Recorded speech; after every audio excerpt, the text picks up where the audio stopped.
Ever get that feeling? Like you're living in some kind of crazy time of huge change. Yeah. Like things are speeding up and maybe even heading towards, I don't know, some kind of tipping point where you're not alone. Today, we are diving deep into a book that addresses that exact feeling, The Holy Science. Oh, yeah. By Swami Sri Yukteswar. A good one. Now we've got excerpts from the book itself. A foreword by his very famous student, Paramahansa Yogananda. Yes. And a preface by a scholar who actually met Sri Yukteswar, W.Y. Evans Wentz. Wow. Our mission is to uncover this fascinating idea that all religions are essentially pointing to the same truth. And to see how Sri Yukteswar connects this ancient Hindu wisdom with the familiar stories of the Christian Bible. It's not about converting anyone or saying one religion is better. Sri Yukteswar saw a single evolutionary process at play, driving all of creation toward a single goal. And he believed that understanding this process can really empower us. And this wasn't just like his personal theory, right? Right. He claimed he was given this task by a pretty legendary figure. Yeah, a pretty legendary figure. Like, imagine this. You're at the Kumbh Mela. Oh, wow. This massive spiritual gathering in Allahabad, India. And you're approached by Mahavatar Babaji. Wow. A master yogi. Who's said to be hundreds of years old. Hundreds of years old. Babaji basically commissioned Sri Yukteswar to write The Holy Science. To show the unity behind the world's religions. That's some serious credibility. Yes. It makes you wonder. Like, why Sri Yukteswar specifically? What made him the guy for the job? What made him the guy? Well, Yogananda describes him as a Janatavatar, which essentially means an incarnation of wisdom. Oh, wow. Sri Yukteswar had this incredible ability to see through complexity and find the simple core truths.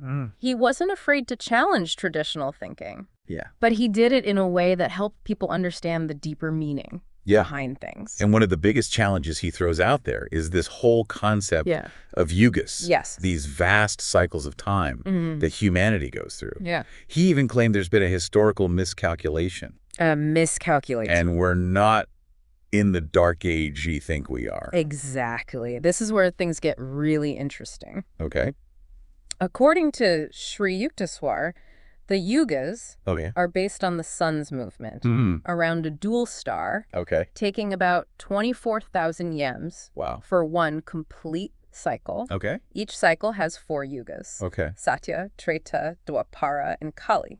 And each yuga has its own unique energy that influences human consciousness and development. So it's like this cosmic clock influencing everything.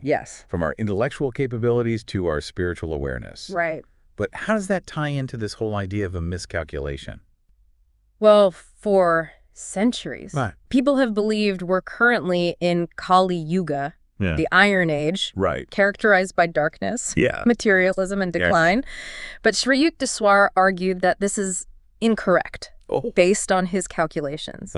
We actually entered Dwapara Yuga back in 1699. Hold on. So we're in the wrong yuga. How did that even happen? It wasn't about bad math. But rather a loss of knowledge. Sri Yukteswar explains that around the transition from Dwapara to Kali Yuga, there was no one left who understood how to properly calculate these cycles. So they just kept counting the years. As if it were still Kali Yuga. So the error just got passed down. And the error got passed down through history. So what does being in Dwapara Yuga actually mean for us? That's a good question. Are we missing out on the good old days of Satya Yuga? Not necessarily. Each yuga has its pros and cons. While Satya Yuga was characterized by high spiritual awareness, Dwapara Yuga is associated with rising intellect, scientific advancements, and a renewed interest in spirituality. So, like the last few centuries. Think about the explosion of knowledge and technology in the past few centuries. This is what Sri Yukteswar saw as the hallmark of Dwapara Yuga. So instead of a dark age, we're actually in a time of great potential.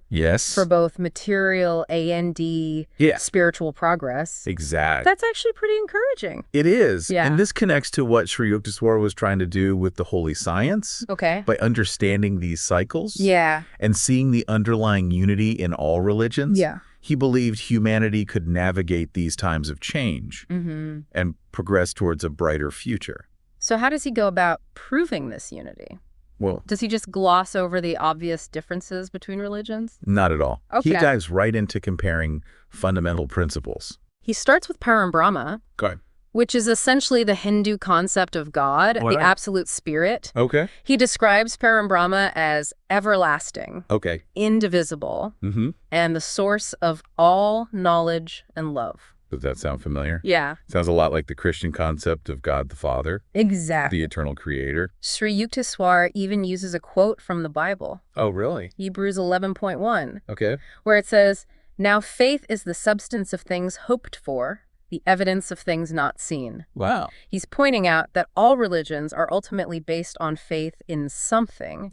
Beyond our physical senses. Yeah. Something we can't see or touch, but can experience through our hearts and minds.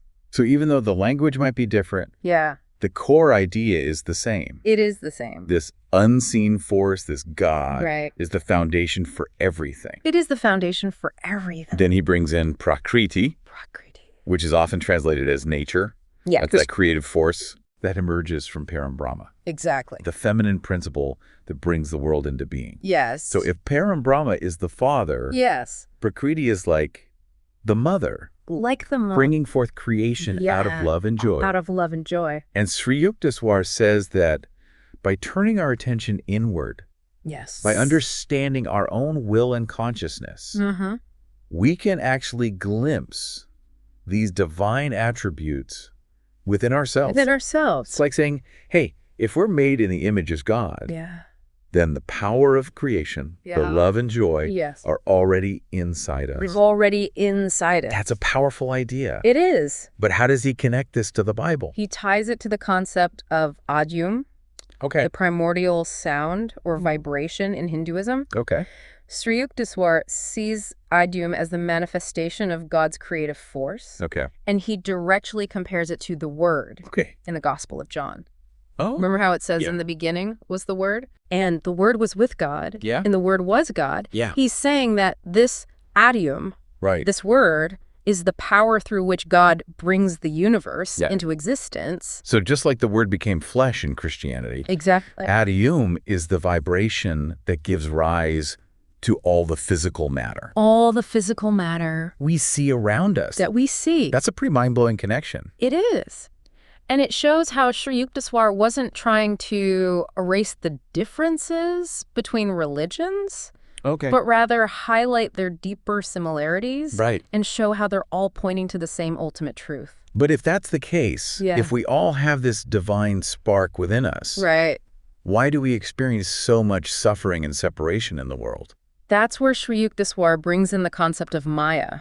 He explains that while the universe is made up of tiny particles called anu, atoms. Oh, atoms, when we perceive them en masse, they create this illusion, this veil that obscures our true spiritual nature. So it's like we're so focused on the physical, material world that we forget about the spiritual reality underlying it all. Underlying it all. We get caught up in the illusion. Yes. And that's what causes all the suffering. Exactly. Each individual anu is also a vidya. Which means ignorance. It's the ignorance of our true nature that keeps us trapped in this cycle of suffering.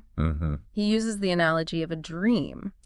When we're dreaming, everything seems real. But when we wake up, we realize it was all just an illusion. Sri Yukteswar is saying that our waking life is also a kind of dream. Oh, wow. A play of ideas projected onto the screen of consciousness. That makes sense. Yeah. But how do we wake up from this dream? Yeah. How do we break free from Maya and experience the true nature of reality? Sri Yukteswar provides a few key answers to this question. And that's what we'll delve into in the next part of our deep dive. So we're stuck in this dreamlike reality. Yeah, kind of. Veiled by Maya and blinded by our own ignorance. Not the most uplifting picture. Well. But I'm guessing Sri Yukteswar offers a way out of this mess. Absolutely. Go. And like a good map. The holy science not only shows us where we are, but also how to get to where we want to be awake and in tune with that ultimate truth we talked about. So what's the first step?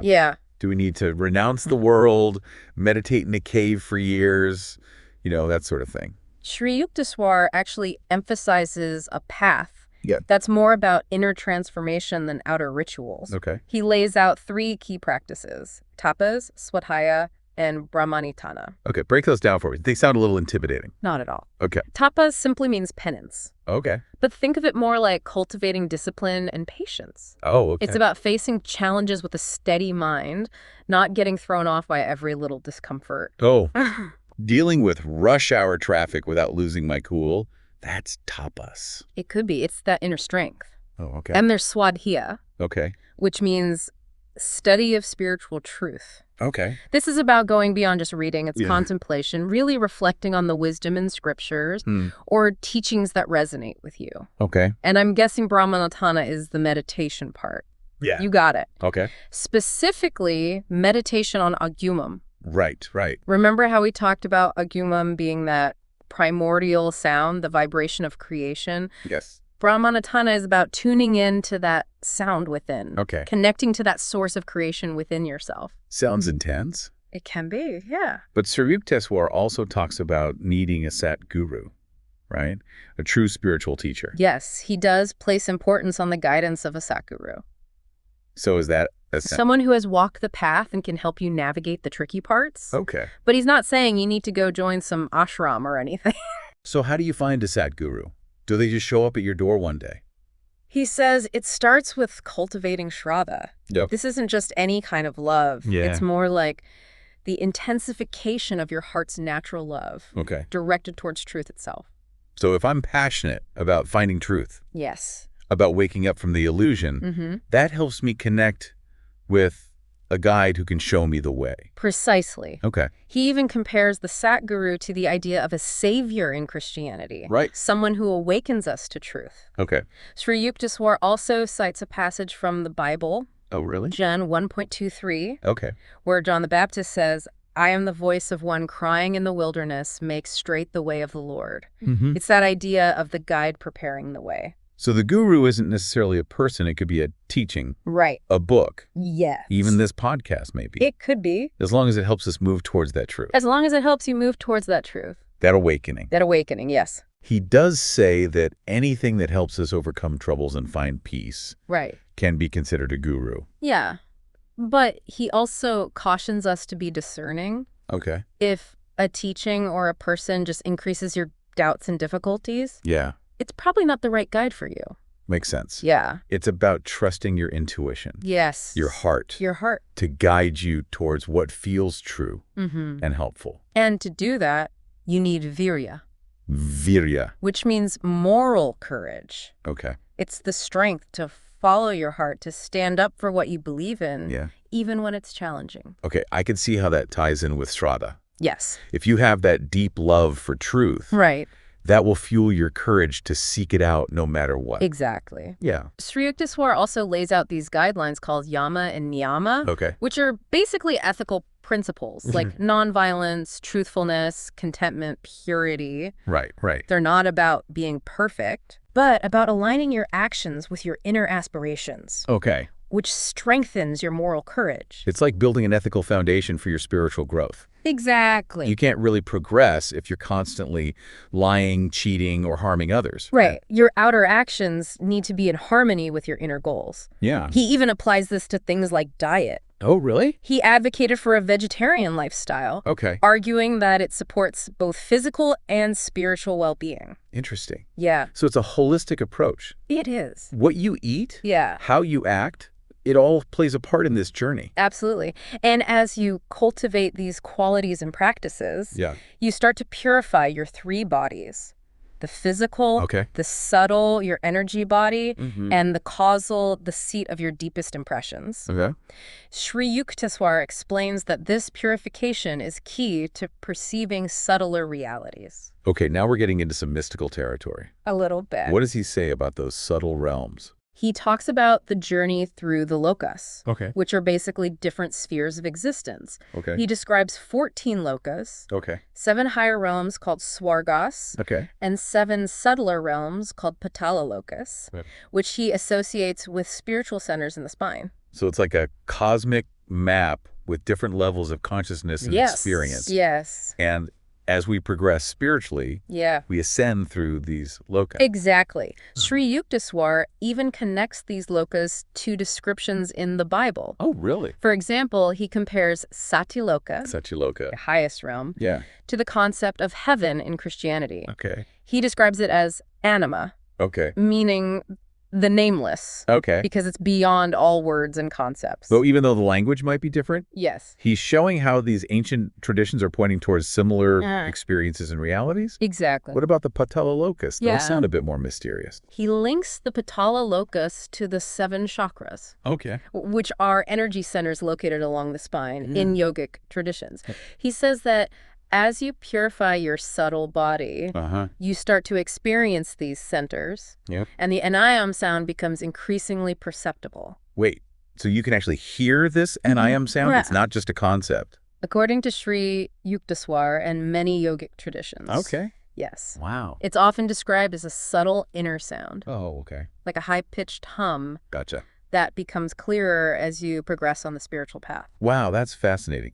So by meditating on alam, by purifying our bodies and minds, we start to tune into this deeper reality, these subtle realms of existence. Yeah, it's like unlocking new levels in a video game. That's a great analogy. Each loka represents a new level of awareness, a deeper understanding of the universe and ourselves. And as we progress, we move from being a pravartaka, a beginner on the path, to a sadhaka, a dedicated disciple, and ultimately to a siddha. A siddha. A realized being. A siddha. That's like the ultimate level, right? Yeah.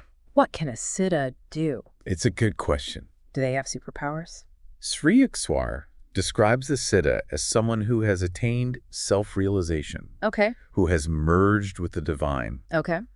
They can perceive the subtle realms, witness the manifestations of spirit, and even journey through the lokas. Oh, wow. Encountering beings like the 7 rishis. The rishis, those are like ancient seers, right? Yes. Are you saying that they actually exist in these subtle realms? In yogic tradition, they're considered to be highly evolved beings who reside in these higher planes of existence and guide humanity's spiritual evolution. It's like a whole secret world is being unveiled. It is, yeah. But even if we're not all going to become siddhas and hang out with rishis, what's the ultimate point of all this? That's a great question. Where does this journey lead us?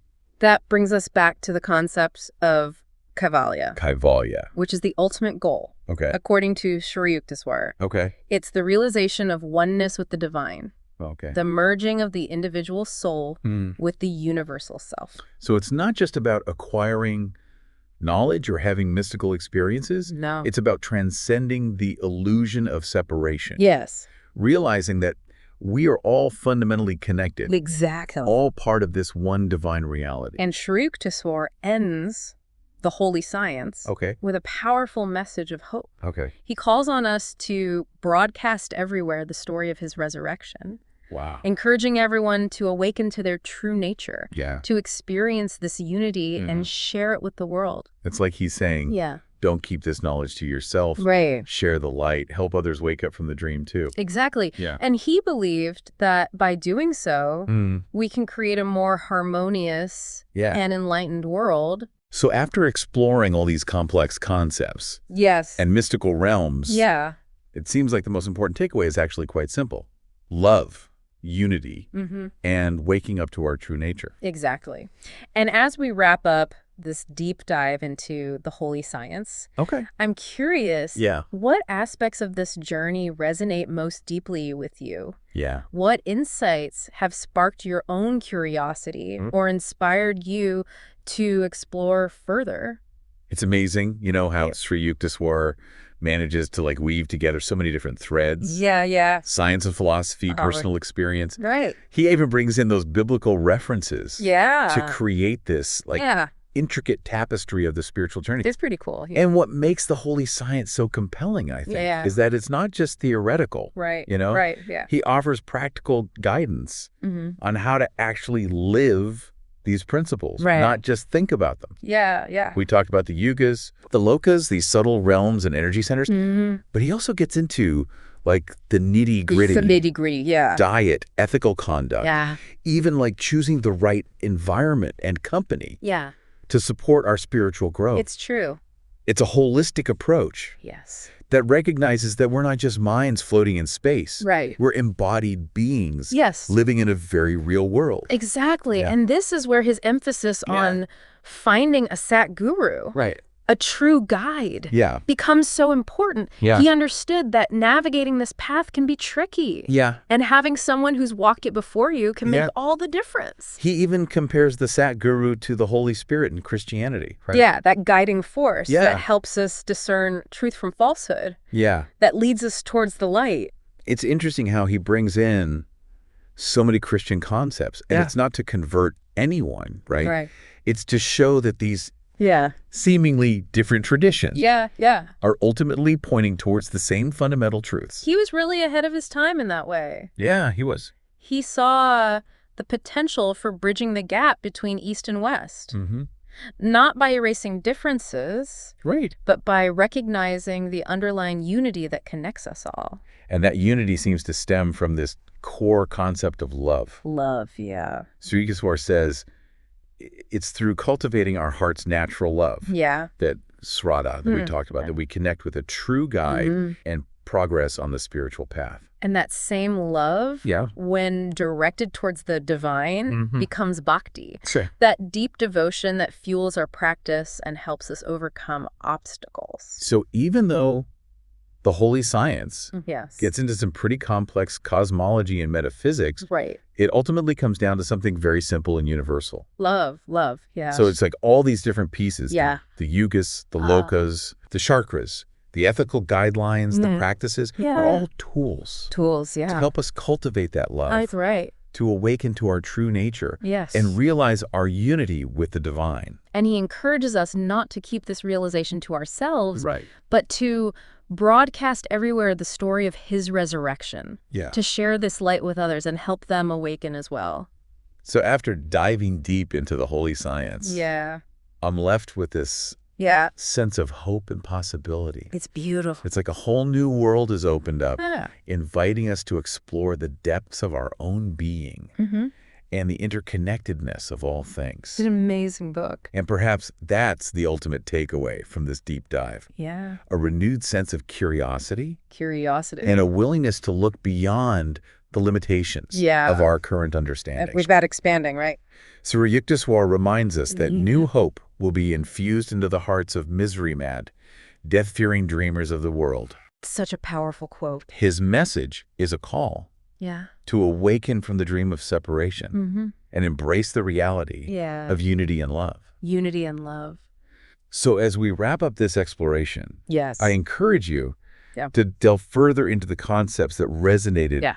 most deeply with you, whether it's the yugas, the 5 koshas, Yes. or the practice of meditation on Akiyam. It's a good practice. There's a wealth of wisdom waiting to be uncovered. Absolutely. And as you embark on your own journey of self-discovery, Yes. remember Sri Yukteswar's message of hope Hope. and his call to broadcast everywhere the story of his resurrection. It's a good one. Share the light you discover with others. Yes. And together, Yeah. let's illuminate the path towards a more harmonious and enlightened world. Beautiful. Thank you for joining us on this deep dive into the holy science. It's been a pleasure. Until next time, Yeah. keep seeking, Keep seeking. keep questioning, and keep the flame of love burning brightly Yes. within your heart.